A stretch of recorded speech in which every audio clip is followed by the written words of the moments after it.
E o nosso povo, nós temos uma árvore chamada acaiacá, que é o cedro rosa. E sobre o cedro rosa, o nosso povo ganhava energia, ganhava harmonia. Então tem toda uma ligação, né, de amor e tem uma história que fala que enquanto existir o acaiacá, o povo sobre a terra, o povo puri vai existir também sobre a terra. Então tem uma série de coisas interessantes que o nosso povo é verdadeiramente o grande retrato do que é esse nosso estado, do que é esse estado de ser carioca, sabe? Alegre, feliz, descontraído, sabe? Brincando sempre com as coisas, querendo mais estar ligado à natureza, estar que herança boa, né? Que herança sabe? Boa, maravilhosa. Então, chega de tristeza, né? Vamos falar de coisas alegres, felizes. O nosso povo, por exemplo, é um povo que sofreu, mas é um povo que viveu, que vive, que está aí hoje. Nós estamos produzindo arte, nós estamos levando a nossa música. Nós temos um dicionário, que é o dicionário de Puri, que não é nem tupi, nem guarani. Nós estamos reencontrando as pessoas, a gente está reconversando com eles, né, reacendendo essa nossa chama dos nossos ancestrais, dizendo, olha, vamos estar juntos, né? Vamos comungar. Afinal de contas, você nem sabia, mas às vezes você sempre tinha um puri perto de você, e você não sabia. É verdade. E aí a gente vai contar, não, meu avô era puri, nem eu tinha um amigo que era puri, né? E assim, sabe? E o nosso povo não tem essa necessidade de ficar assim, se autoafirmando. Não, ele vive naturalmente. É feliz, é um povo feliz. É feliz, né? Eu acho, Fátima, também que você falou uma coisa muito interessante. A gente está num momento assim, num momento crucial, né? Acho que para todos, né? Universal isso. Porque as pessoas têm que reconhecer, é necessário mesmo que se reconheça, né? Não tem mais para onde se esconder, que tem que haver uma mudança, com certeza, né? de comportamento, de pensamento, de respeito ao meio ambiente, porque, né, a gente está vendo que a natureza está começando a reagir. Começando não, ela já está reagindo há um tempinho. E é necessário que se mude o pensamento, que se mudem certas atitudes, enfim, exemplos básicos, né? Que se recicle, que se estude a natureza, que se entenda a natureza, que se recorrendo justamente a quem? A esses povos originários. Com certeza. Né? E que tanto sabem, né? Que tanto podem ensinar. Exatamente. Então é uma coisa que é um momento em que muitas pessoas estão começando a perceber que isso não é só uma questão, claro que é uma questão cultural também, mas é uma questão emergencial também. Né? Não dá mais para você fugir. Eu acho que os povos indígenas, todos os povos, deveriam fazer um grande escrito de um pouquinho de cada um, como existe a Bíblia, sabe? Deveria ser a nossa Bíblia, porque você vai se basear na Bíblia. Nós temos que ter isso mais perto de nós, a força do povo, a força da natureza, sabe? Isso tudo. Mas veja, não é necessário que se escreva, porque está escrito. Está escrito nas árvores, está escrito nos conhecimentos milenares, na sabedoria dos povos. É porque a cultura oral, a cultura, os registros, os primeiros registros nas pedras, nas grandes cavernas, e da simbologia dos símbolos que é tratado. E você acabou de falar, por exemplo, da sua avó, né? Sua mãe. Então, é uma cultura muito rica, é uma cultura que precisa ser conhecida. É verdade. E reconhecida e respeitada. Porque o que hoje nós, no nosso país, precisamos entender, eu reporto um pouco ao que é a cultura chinesa, que diz, né? E assim, vários povos se criaram. O mais velho respeita o mais novo. O mais novo respeita o mais velho. Né? O nativo nosso indígena, povos que mantêm as suas tradições, mantêm essa linha de respeito, de tradição, de respeito às tradições. Por isso, ele consegue entender esse outro ser que era o ser de África que estava aqui no período colonial, né? Ele consegue se identificar, porque são povos primitivos, são povos nativos. Então, tudo isso vem através de quê? Né? Dessa coisa natural. Semana passada, nós estávamos fazendo a contação de histórias e teve uma pessoa que falou uma palavra interessante. É importante que você reflita e você veja qual é a sua porção índio. A porção índio que tem dentro de você. E uma vez, o Bira Yanauá, lá do Acre, reportou-nos para nós uma história de um cacique, e perguntaram para o cacique: cacique, você não vai colocar o cocar? Aí ele respondeu: não é o cocar que diz que eu sou índio, é o meu coração. Com certeza. É a minha porção. Então existem muitas passagens de sabedoria ao longo da história. Por exemplo, tem uma passagem que Jean Legui escreve na história oficial do nosso país, que poucas pessoas leem, em que fala de um velho índio falando para um português, né? Perguntando para ele por que ele tinha que levar tanta madeira daqui.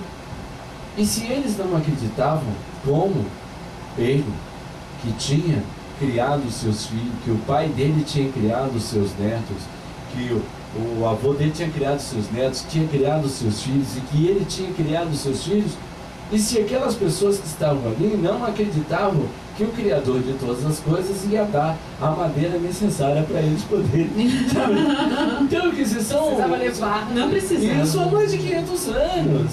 Então, essa coisa da sabedoria, né, e de dar ligado à natureza. Então, é isso. E aí, como é que nós, fazendo uma ponte agora, né, uma Rio-Niterói, para chegar, né, a Maricá. Nós tínhamos editado um trabalho sobre vários contos, e aí eu chego a Maricá e lá conheço uma amiga, Regina Sebold, e ela, morando numa região, no espraiado de Maricá, uma região rural, eu começo a ir para lá e fico encantado com a região. E sempre olhando aquelas serras perguntava, né? Teve índio por aqui? Tem índio por aqui? Então eu comecei a pesquisar e a levantar e a querer saber. E lá, né, nesse espaço, ela criou um evento chamado Espraiado de Portas Abertas. E aí disse: não, que tal se nós não registrarmos a história das pessoas aqui da região? E aí começamos então a entrevistar as pessoas e fazer o registro dessas pessoas. E eu sempre perguntava a história da pessoa e sempre perguntava: você não sabe, por aqui não tinha índio, não? Você sabe de alguma história?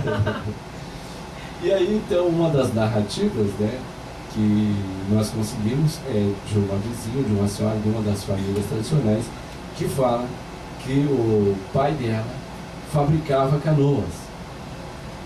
canoas na serra lá do espraiado de Maricá. E narrou assim como ele fabricava e trazia as canoas pelo meio do mato e como levava. E essas canoas iam para Saquarema, Ponta Negra. Olha.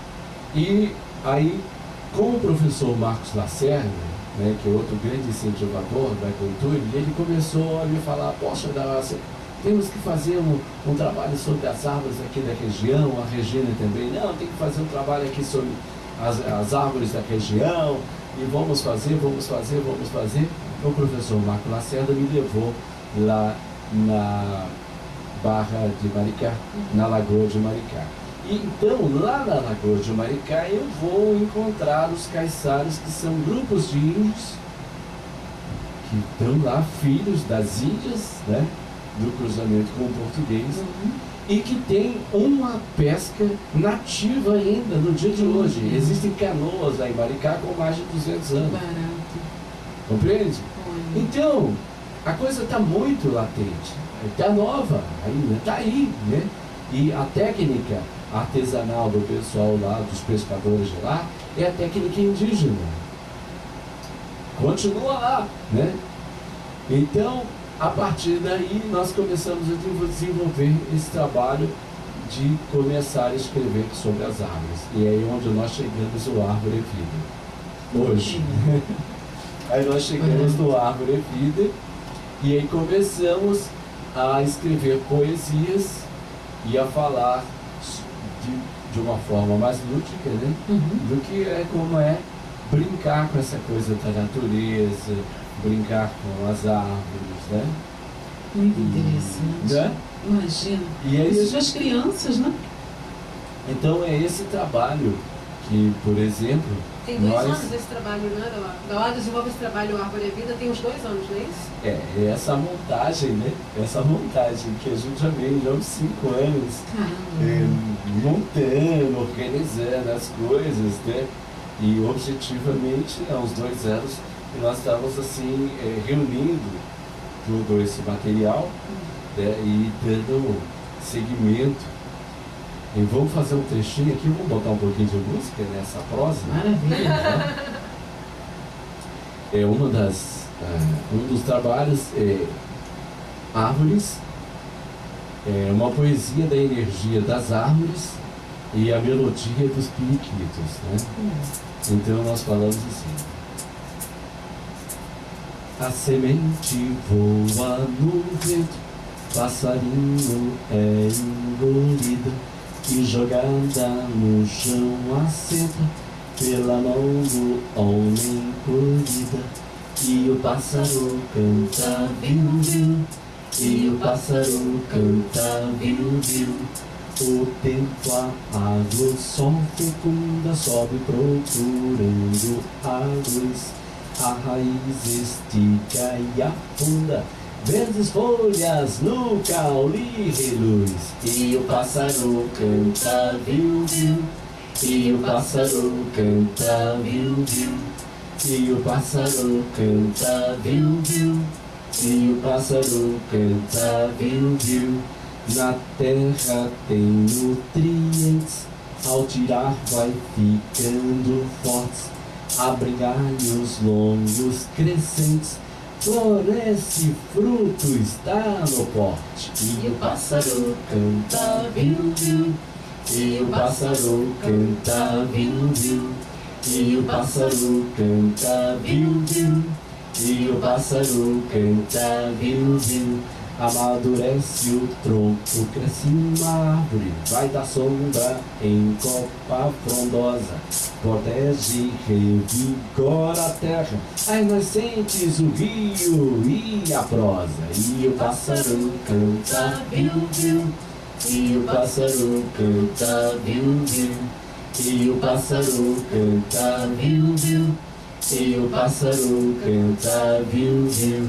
Ao ambiente é importante, para a água, micróbio e formiga, faz canoa, lance e barbante, do homem a árvore, Fátima é amiga. E o pássaro canta viu, viu, e o pássaro canta viu, viu, e o pássaro canta viu, viu, e o pássaro canta viu, viu. Muito bom, maravilha. Uma delícia isso, gente. Você está levando esse projeto para as escolas, para as crianças? Sim, ai, que maravilha, muito bom. Nós, semana retrasada, eu estive ali no Colégio Friedrich Reich, ali no Maracanã, contando a história lá para eles, estive lá na biblioteca. Nós tivemos também aqui no Rio Previdência, né, com a participação da Melissa e da Carmel, também apresentando esse trabalho. E estamos aí para levar onde quiser. Para todos os nossos ouvintes, que são donos de escola, que são professores e tudo mais, como faz para contatar vocês para a escola contar a história? Como é que faz? Bem, pode, por favor, fazer contato com o Dauá-Puri. O nosso e-mail é Dauá Silva, DAUA silva, ponto, puri, P-U-R-I, @gmail.com. Pode passar um e-mail para mim. O telefone é 21 97 83 3446. 97 83 3446. Ou então pode também fazer contato com Melissa também, né? Melissa fala. O meu telefone, pode contatar pelo telefone 7473 4954 ou 9559 7265. Então, sempre ligados. Muito bom esse trabalho para a escola. Imagina as crianças. Olha, uma gracinha, porque as crianças adoram. E elas são ávidas desse, sabe? Desse tipo de música, dessa cultura. Porque já está tão batido aquela coisa. Vamos combinar? Ciranda, cirandinha, o pato não lava o pé, o sapo não lava o pé, o carneiro sai sabe? A gente percebe muito nas escolas uma demanda das crianças por novos estímulos. Vamos colocar coisas novas, quer dizer, não são novas, né? Mas coisas novas que pertencem ao nosso povo, à nossa história, de cultura, né? Cultura pura isso. Falar em cultura, Dauá, o que você acha desse festival de Parintins, que eu acho, particularmente... Maravilha. Muito bonito. Isso é um dos maiores espetáculos da Terra. Da Terra. Está deixando o carnaval no chinês, gente. Vamos combinar. Inclusive, o Carnaval do Rio tem trazido gente de Parintins para ajudar a fazer os carros. Sim, os carros alegóricos. Que inteligência. Olha, que coisa, que técnica. E é assim, para eles, o menos é mais. Mas o mais fica tão bonito e tão grandioso, sabe? Que você acha que aquilo custou uma fortuna e tudo mais. Mas é o quê? É usando uma partezinha, né, do cérebro. Pois é, do cérebro. E isso é importante nós trazermos essa cultura para ver que o nosso povo gosta de alegria, gosta de beleza. E não são os carros, você já reparou? Desculpe te cortar. Não são só os carros. Eles têm toda a trajetória deles ali, eles contam toda a história deles que passam ali. É tudo muito contado em detalhes. É uma riqueza de detalhes impressionante. Você acaba o festival, você fica sabendo de tudo que acontece e que aconteceu e a história deles, o que é muito bom, não é? E é importante também nós frisarmos que muitas pessoas perguntam assim sobre a questão da tecnologia. Né? Então, ali você tem a oportunidade de você ver que tem uma alta tecnologia nativa funcionando. Muito boa. Bem nativa mesmo. Bem nativa. E o Pará, né, e o povo do Pará, já há muito tempo vem dando o grito mesmo de autoafirmação, né? Fafá vem trazendo nos cantos também muita coisa, bastante tempo atrás. Pinduca trazendo nos cantos do Pará. Eu tive durante esse período que você divulgava música regional, então nós procurávamos divulgar essa coisa. Eu peguei praticamente um período em que no Rio de Janeiro você não tinha acesso a essa cultura, que era a cultura diversificada que existe no nosso país. Então nós temos muita coisa importante no país. Nós temos a produção Mato Grosso, nós temos TT Espino, a Unisater. Gente, olha, tem muita gente boa no nosso país, e gente que produz cultura, muita coisa bonita. Eu tenho, ainda não ouvi, mas estou doido para ouvir, diz que o último CD da TT Espino, que está assim uma coisa fantástica, que ela traz vários pássaros de Mato Grosso. Então, é uma produção muito rica. Então, nós somos ricos, né? Nós somos ricos, nós somos felizes, né? Não é à toa então, que o povo lá de fora fica de olho em tudo que é do Brasil. Sim, e é por isso que tiram, tentam tirar tudo. De A a Z. De A a Z.